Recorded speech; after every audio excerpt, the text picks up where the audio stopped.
আসসালামু আলাইকুম ভিউয়ার্স, আশা করি সবাই অনেক ভালো আছেন। আমি যখন ফটোশপ ওপেন করি তখনই আমার কাছে এরকম একটা মেসেজ আসে, this app has been disabled. So এটার সলিউশন আছে। সলিউশন হচ্ছে কি, প্রথমে আপনার সার্চ বারে লিখবেন RUN, এরপর এখান থেকে লিখবেন WF.MAC। লেখা শেষ হলে দেন এখান থেকে ওকেতে প্রেস করবেন। দেন আপনার সামনে উইন্ডোজের ডিফেন্ডার ফায়ারওয়ালের যে অ্যাডভান্স সিকিউরিটি সিস্টেম রয়েছে সেই সিস্টেমটা ওপেন হবে। সো এখান থেকে আপনাকে যেটা করতে হবে, আউটবাউন্ড রুলস এখানে ক্লিক দিতে হবে। আমি এর আগে ব্লক করছি অ্যাডোবি ইলাস্ট্রেটরে, সেম প্রবলেমটা দেখা দিচ্ছে। আপনি ফটোশপে যে কাজটা করবেন ঠিক ইলাস্ট্রেটরেও সেম সেটিংটা করে নেবেন। সো আউটবাউন্ড রুলসে ক্লিক দেওয়ার পর পাশে দেখবেন নিউ রুলস লেখা, এখানে প্রেস করবেন। দেন এখান থেকে প্রোগ্রাম সিলেক্ট করে এখান থেকে নেক্সটে ক্লিক দিবেন।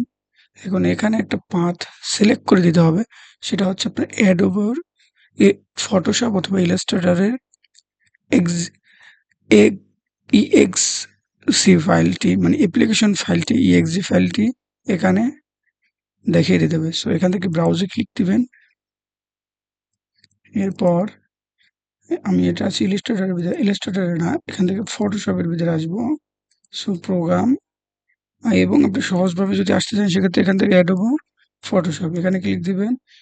ফাইল লোকেশন, এখান থেকে রাইট বাটন গেলে ওপেন ফাইল লোকেশন, এই যে এই বারটাকে কপি করবেন, উপর থেকে কন্ট্রোল সি দিয়ে এই যে কপি করলাম, দেন এখানে এসে পেস্ট করে দিলেই হবে।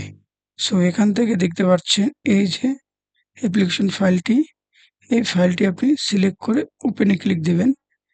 দেন আপনার ফাইলটি দেখা যাবে এখানে পার্টটি। সো এখান থেকে নেক্সটে ক্লিক দেবেন। এখান থেকে ব্লক দা কানেকশন, অর্থাৎ কানেকশন ব্লক করে আপনি নেক্সট ক্লিক দিবেন। এগুলা সেম থাকবে, নেক্সট দিবেন। তারপর এখান থেকে ব্লক ফটোশপ লিখে ফিনিশে ক্লিক দিবেন। ওকে, ফিনিশে ক্লিক দেওয়ার পর আপনি যখন ফটোশপে আসবেন, এই ফটোশপটাকে আপনাকে নতুন করে ওপেন করতে হবে। সো নতুন করে ওপেন করার জন্য আমি আগে এটাকে কেটে দিচ্ছি। কেটে দেওয়ার জন্য এই যে এখানে ক্লিক দেব, রাইট বাটন ক্লিক দিয়ে টাস্ক ম্যানেজার, দেন এখান থেকে ফটোশপ ইন টাস্ক। ওকে, আমার ফটোশপটা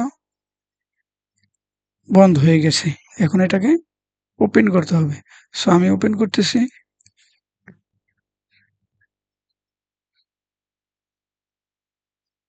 ওকে, এবার দেখতে পাচ্ছেন আমার ফটোশপটা ওপেন হয়েছে এবং আমি এখানে নিয়ে এসে বিভিন্ন ফাইল নিয়ে এসে কাজ করতে পারবো। আশা করি আমার সলিউশনটা আপনাদের ভালো লাগবে। ওকে, এই যে দেখতে পাচ্ছেন, আমি চাইলে আপনাকে 2 মিনিট দেখাতে পারি, আপনাকে আর সেই প্রবলেমটা দেখাবে না। ধন্যবাদ।